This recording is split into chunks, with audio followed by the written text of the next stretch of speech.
Bonjour, heureux de vous retrouver pour notre point hebdomadaire. La semaine qui s'est écoulée à l'Assemblée nationale a été particulièrement intense avec un grand nombre de sujets abordés et auxquels j'ai pu directement participer.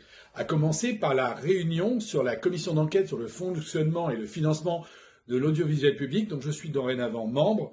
Réunion pendant laquelle nous avons pu entendre tout d'abord M. Bruno Patino, qui est le président d'Arte, puis accompagné de tout son staff, puis Mme Kim Younes, qui est la directrice générale de TV5 Monde.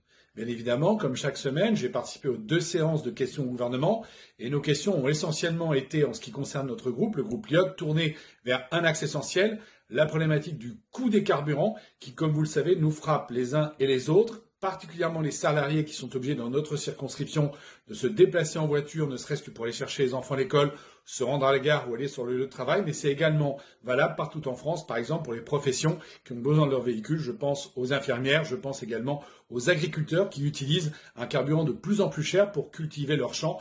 Nous avons donc posé des questions au gouvernement pour lui demander de prendre des décisions qui s'imposent pour les gros rouleurs, mais également pour les agriculteurs. J'ai participé au vote solennel sur le projet de loi sur les fraudes fiscales et sociales, projet de loi qui a été adopté.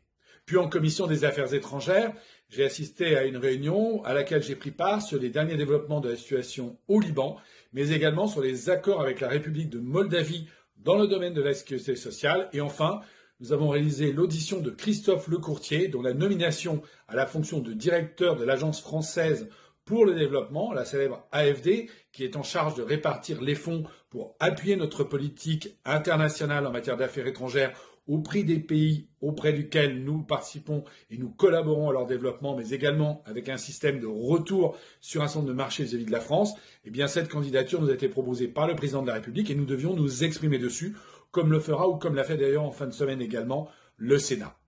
Enfin, j'ai également eu l'honneur de participer à une réunion en ce qui concerne la situation dans le Golfe avec les deux ambassadeurs très importants dans la région, l'ambassadeur d'Arabie Saoudite en France et également l'ambassadeur du Bahreïn. Et puis j'ai eu l'honneur de présider la commission des affaires européennes avec un débat sur 2 textes, un débat qui concernait un projet qui cherche à remettre au sein de l'histoire le génocide qu'ont subi les Roms et les Tziganes pendant la Seconde Guerre mondiale, et enfin un débat sur la gestion et le développement de l'IA d'un point de vue environnemental avec l'impact, par exemple, des data centers à la fois sur la consommation d'électricité, mais également sur l'eau. Dans l'hémicycle, contrairement à ce qu'on peut penser, et malgré la situation dans laquelle nous n'avons pas de majorité, un grand nombre de textes ont été étudiés et débattus sur cette semaine.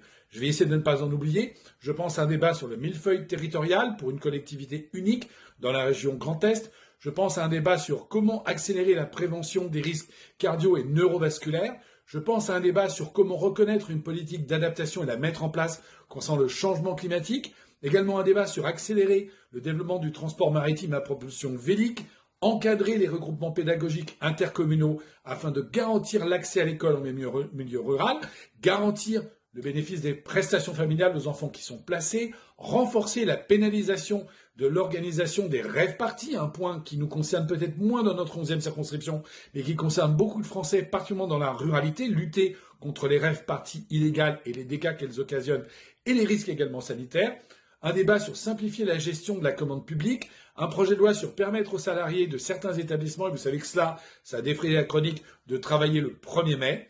Et enfin, comme chaque semaine, je vous ai retrouvé dans mes permanences. Tout particulièrement cette semaine, j'étais à Fontenay-le-Fleury le matin de vendredi et j'étais à Elancourt l'après-midi de vendredi. Et enfin, tout le week-end, je serai à vos côtés dans différentes manifestations et j'aurai le plaisir de vous retrouver la semaine prochaine pour la suite de notre travail parlementaire. Je vous remercie de votre confiance et je vous souhaite une très belle fin de semaine.